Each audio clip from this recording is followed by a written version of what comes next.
I'm very pleased to be here with you. My name is Hans Hendrischke. I'm Professor for Chinese Business and Management at the University of Sydney Business School. The attention will be very much on what can we do economically coming out of the crisis. And at that stage we will have to look at our cooperation with China again. And hopefully by that time the political tensions will also settle down, because we will have an economic agenda. That's part of the whole debate about, is Australia over-dependent on China? And there's a good point to say you can't really trade 30% or more of all your goods with one partner. No businessman would ever do that, to rely on one partner. So Australia will have to diversify, but that doesn't have to happen in a hostile way, and it doesn't have to happen in a way that you say we stop doing business. You want to grow out of that, so you want to find new markets.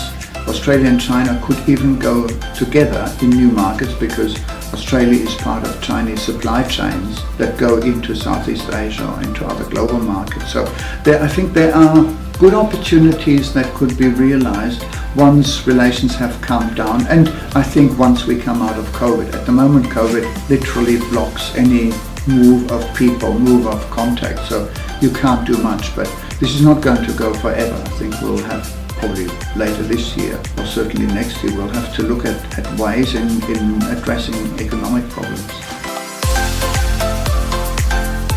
In the current situation where we have essentially total lack of dialogue, that is something that you would really want to avoid. It doesn't help if you can't talk to your counterpart, especially if relations have been really good.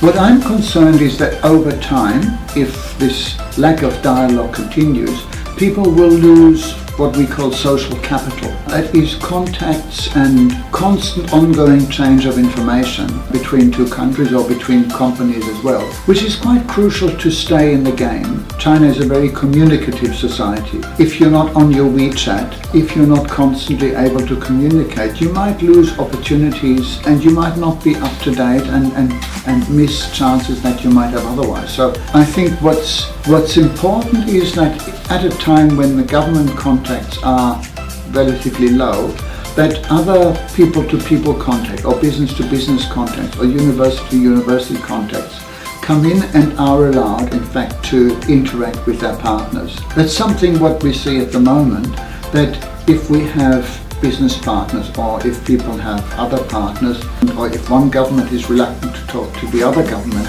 then people further down the line might be reluctant to talk as well. That's not good. I think we try to talk as much as we can with other partners. We know businesses are trying to maintain dialogue and to be as active as possible. And I think that's what in the end what is going to carry us over. We all hope that in some time fairly soon the governments will somehow come to a conclusion, and that in the meantime it is really crucial that other stakeholders, businesses, universities, people to people, keep talking and maintain a dialogue. We are at the moment just putting up a project on what we call the Australia-China business ecosystem, where we say if we really want to grow the potential between Australia and China and open up new areas, we will new areas when we come out of the COVID recession. People will look for new opportunities, and that's something when we should have much closer dialogue between Australian business people and Chinese business people, in the sense that they work in China together and they work in Australia together. There's innovation, there's incubation, so there's a whole lot of things that they can do which we haven't thought of so much. At the moment our focus is still very much on iron ore and the big items, but